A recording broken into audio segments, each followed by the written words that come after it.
Hey everybody, how's it going? Hope you're having a lovely day. This is Mr. Clinton. His name is spelled C-L-I-N-T-O-N. You always got to make sure that the TV news people know how to spell his name. You know, I was particularly happy with the coverage that we got on News 10, but there's one point in that coverage that I did not appreciate in the article or in the video that wound up coming out for Channel 10 News, is that they didn't mention Mr. Clinton. I went through the time to spell his name properly to make sure they'd understand who was behind all this advocacy work this whole time, and barely got a mention. I don't know what's up with that. Anyway, so today I'd like to follow up in a video I did 2 weeks ago. I rant on innovation. Now, change makes everything worse once a company runs out of new ideas. In this video, I was talking about the general trend in technology where things just seem to get worse and worse and worse and worse after companies kind of ran out of real, actual innovation. And one of those that has been very, very controversial with people that I've spoken to has been the menu. The thing where you show up to a restaurant and instead of actually getting a menu, you get this little fucking QR code. Because, like, again, why would I want a menu that's this big when I can have a 4-inch phone screen to look at everything on? So that when I finally figure out what it is I want, and then I switch back over to another application while I'm waiting for the waitress to come over, and then when the waitress finally comes over, I switch back to my web browser, and because my phone had idled, it reloads the page and brings me right back to zero, so I have to figure out where I was again. That's one thing. But here's the most insidious part of the QR code menu. This is, I shit you not, this is real. I blocked out the name of the restaurant because I don't want them to get, absolutely shit-canned with 1-star reviews as a result of this video. But this is what happened. I scan the QR code, I shit you not, I get this.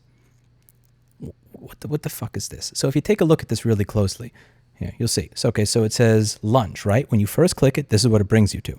Now, up here, we have some stupid ad, write a review, win money. Here we have an ad to become a VIP, and here we have an ad to become a VIP again. So you have one ad in the menu that I cannot get rid of, and then you have 2 other ads that I have to get rid of. And right around here, right around Mr. Clinton, I'm pointing at the screen, not at you, boy.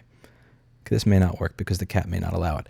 Over here, you see where it says lunch bowls? It's barely visible, but it says lunch bowls. So you have to close that out to actually be able to scroll to it. So I managed to scroll to what I wanted, but this restaurant had a fairly long wait. So I wound up, putting my phone in idle, going to another application, and then coming back. And when I reopened the web browser to look at the menu, I shit you not, as I clicked it, it reloaded the page and brought me back to this bullshit again where I had to close everything and then figure out exactly where I scrolled to rather than just knowing where I was on the menu.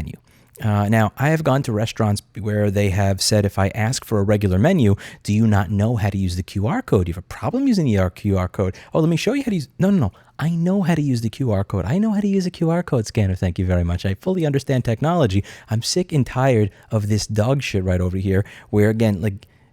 I'm being advertised to in a fucking restaurant, man. And I'm kind of curious what you all think. Do you think that, like, when you're given a QR code at a restaurant, do you just look at them and say, give me a real menu because you do not want to browse through 20 pages of dishes on a 4-inch screen? Or do you just deal with it? And when you do deal with it, how often do you get something like this or something even more insidious where instead of just being advertised, become a VIP and write a review to win money, that there's actual advertisements for something else embedded in the website so that they can monetize you even if you decide to get up and leave?